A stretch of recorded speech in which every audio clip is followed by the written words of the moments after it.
September 1వ తేదీ ఆదివారం సెలవు దినం కావడంతో ఆగస్టు 31వ తేదీనే పింఛను లబ్ధిదారులకు పింఛను సొమ్ము అందించేలా రాష్ట్ర ప్రభుత్వం చర్యలు చేపట్టింది. ఈ దిశగా ప్రభుత్వ ఆదేశాలు అందగానే మైదుకూరు మున్సిపల్ అధికారులు పంపిణీకి సమగ్ర చర్యలు చేపట్టారు.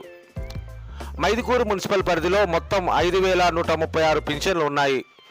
శనివారం తెల్లవారుజాము నుంచే పంపిణీ మొదలు కావడంతో ఉదయం 11 గంటలకే 80% పైగా పంపిణీని సచివాలయ అధికారులు పూర్తి చేశారు.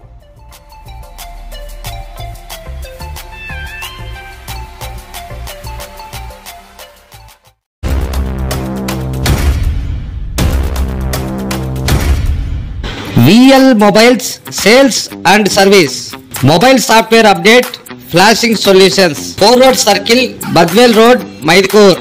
మా వద్ద అన్ని రకముల మొబైల్స్ సేల్స్ అండ్ సర్వీసింగ్ చేయబడును.